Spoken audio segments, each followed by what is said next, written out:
What you're looking at is a picture of my mom at my older sister's wedding. And this is the last photograph that I took with my mom. This very thin, skinny little lady is my mother just before she left Puerto Rico to come to the U.S. She suffered a lot in Puerto Rico. She was raped in Puerto Rico, beaten in Puerto Rico, tied to chairs by a stepmother, her mother's best friend. My mother was given to this woman. Her mother took an overdose of pills and she died. So she was given to my mother's best friend. I didn't know my grandmother wasn't my real grandmother till I got to be older and heard the long story.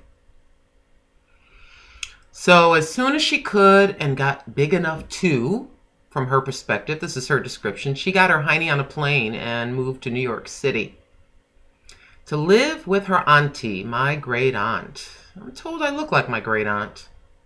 I've seen pictures of her. I don't know. I digress. Family. Family. There's a lot of dysfunction in families. People are not the way they are just magically overnight. Some people are very angry. Some people are quite dysfunctional. Some people have tics. There's a reason for that. Someone appears to be kind of bitchy and complainy. There's always something behind that. You ever see a dog in a shelter that's been beaten and abused? You go over to the cage and it automatically will shrink itself down because it's waiting for a hand to hit it. Because that's just a reaction. I think people are like that. I think people are like that. Until you stick your hand out to the dog and it sniffs, and then you slowly curve your hand over to pet it, and then the tip of the tail starts to wag and it slowly starts to trust. You know something? I think people are like that. I miss my mother. And she committed suicide December 29th, 1991. She had enough. From her perspective. It's a very painful thing to experience. It is. I just am feeling the need to talk about family. And if you have a loving family, you have a mother, a father, sister, brother, wonderful children, we have to learn to start appreciating the ones that we love. I can remember some very special moments with my mom. Once she revealed to me all that she suffered, I was determined to be her very best friend and to help her as much as I could. One happy memory was after my son was born. He was about 4 months old.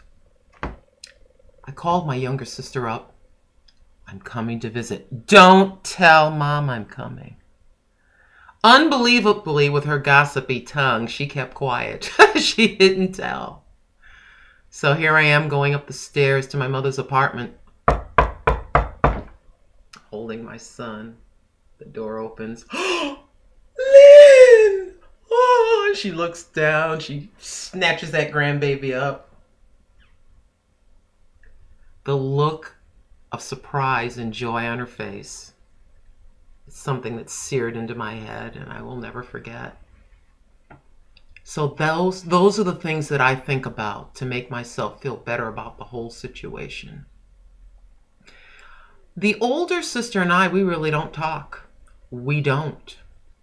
There's a bit of a jealousy factor because my mother and I were like this. Her and my mother were not. The younger sister and I, like this. I do believe that my older sister suffered from a little bit of abuse. I think that she was kind of hit a little bit too much. Why do I say that? Because when I came to visit one time, I used to go out of state to visit them once or twice a year all the time. My mom just kind of looked at me and said, I went upstairs and I apologized to your sister, for hitting her. I'm like, I said nothing. Whatever it is they work through, they work through. Yeah. At my mother's funeral, in the church where all the people, me and my sister were crying uncontrollably, and I looked over at my older sister. She just had a straight face. I didn't see any tears. I didn't berate her for that. I didn't. Whatever they experienced, they experienced. I think they made up, but I think that she still had some pain she was dealing with. And I am not going to go into her head and draw all that out. And I think family can also be non-related people. People, your best girlfriend, your guy friend. They're the ones that you could call up at 3 o'clock in the morning having done something, and they will not judge you. They will listen to you. That's the person that shows up at 3 a.m. when you're broke down on the highway or something. That friend. That friend. So I'm just sitting here, and the word family's popping in my head, and I just wanted to go down memory lane just a little bit.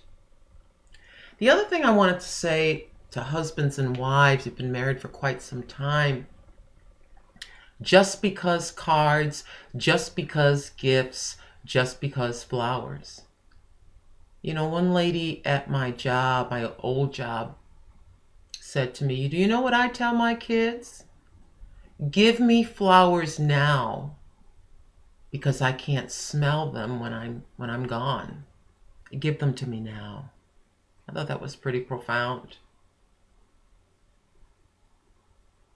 I'm thankful for all the I love yous. I'm thankful for all the birthday cards I gave my mom.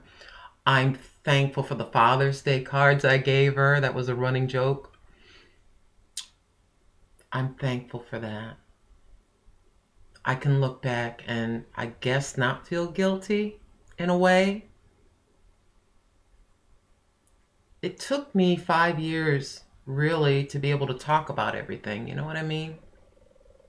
If you're having disagreements with your family members, I think it's time that we have a little talk. I think it's time that we take all this stuff and throw it on the floor and take a good long look at it. Pull auntie, uncle, whoever it is to the side if you choose. Take them outside and have a quite matter-of-fact talk, even if it turns out to be a shouting talk. Air it all out. Try to make up. Try to make up. For horrible things, there's some things that you can't make up for, but for some sort of a fight about money, about such and so feeling favored, how you have a big family and one feels favored over the other, those kinds of things. We need to push all that stuff aside. This world is turning awfully cold.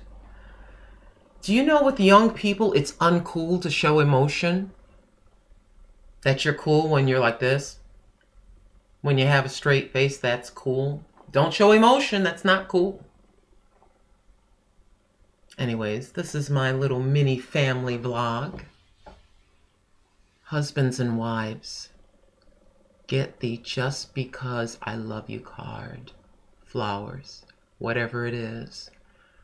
On a non-birthday, non-Valentine's Day, non-Christmas Day, just show up with it. Run the bath, have their clothes or bedclothes ready just because I love you. I'd like to thank you for being such a wonderful husband. I'd like to thank you for being such a wonderful wife. Daughter, I'd like to thank you so much. You're doing so well in school. Son, thank you so much. You're doing so well. I'm so proud of you. It's so important.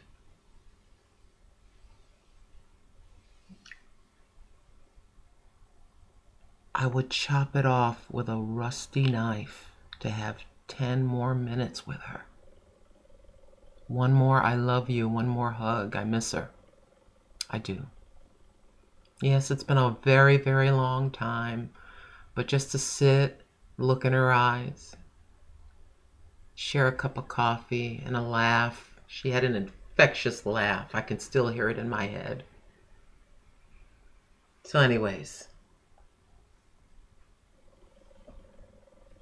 let's love, okay? Talk to him, work it through. And guess what? I love you.